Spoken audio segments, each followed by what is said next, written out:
Here's number 23. So again, we're in F major, andante, so not terribly fast. The thing to look at first of all is the turns. So the symbol happens first in measure 5.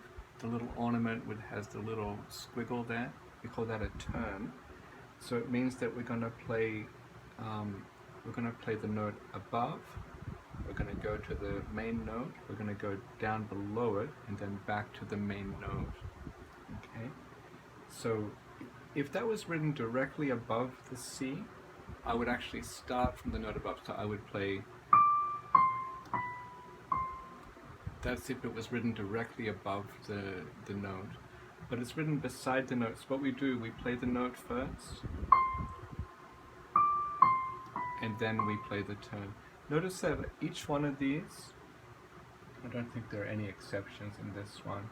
Each one of these, the fingering is going to be 4, 3, 2, 1. So you finish on your thumb, because the turn is being used to connect a C here up to an F. So having the thumb on the last note of it, it's actually a very common thing that we do, especially in classical pieces. I'll show you a good example of that.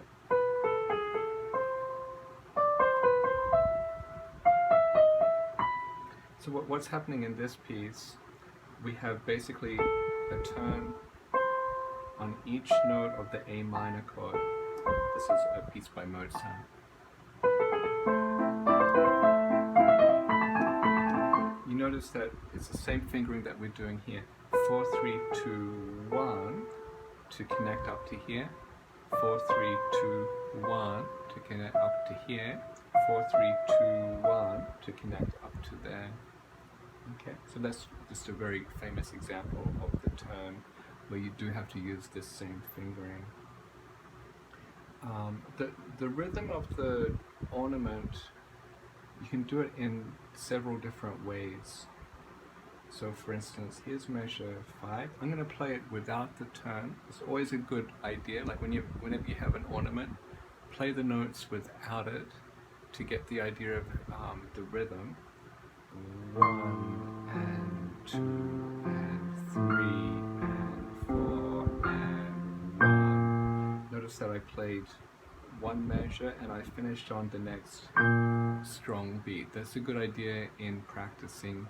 If you're practicing a measure, don't just do that measure, but do the next strong beat as well. It helps rhythmically. I'm going to do it one more time. 1 and 2 and 3 and 4 and 1. Now I'm going to add in the turn. I'm going to divide it into 4/16 notes for now. 1, 2, 3, sorry. 1 and 2 and a 3 and 4 and 1. Okay. So it's not the only way to do it. You could divide the rhythm evenly. Be something like that. So you try different ways of doing these. In this edition, it's written directly over the note on beat 2, so you could interpret it as meaning to start on beat 2, which means that the turn, those notes are all 16th notes. There's one other ornament in measure 12, a little appoggiatura. Here we go.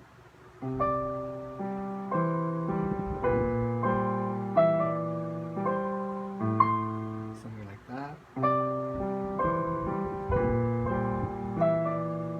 So remember that the appoggiatura, you play it in the time that the next note would have been played in. So for instance, that appoggiatura is going to come on beat 4. So both hands are actually going to play the E together here.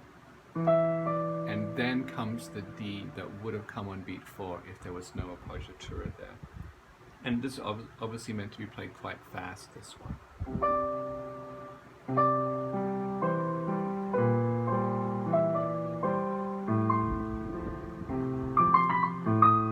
The little natural sign in measure 13 below the tone. So it's cancelling out the B flat in the key signature. So you notice here, if there was no natural sign there, I might have played notes from the key of F major. But here we want to use the B natural. The same thing happens in measure 9.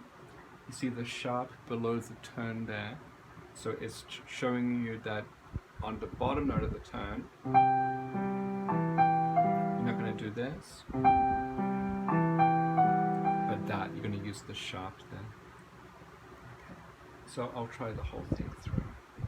1, 2, and 3, and 4, and...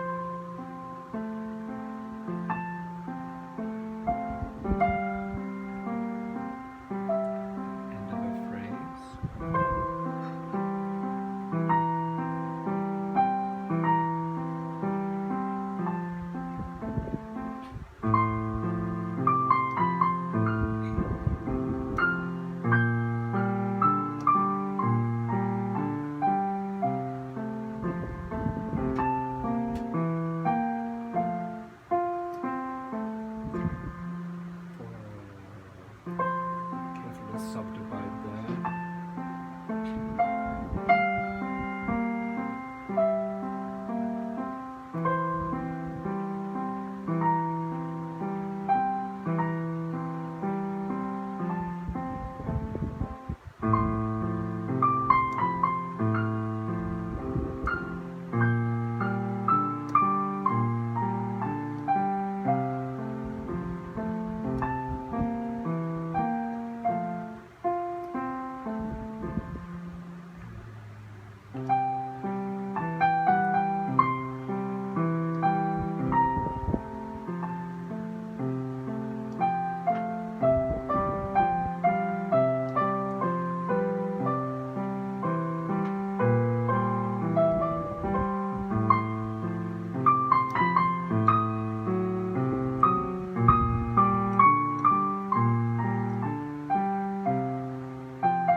And I did change 2 fingerings, by the way. You probably saw that at the end.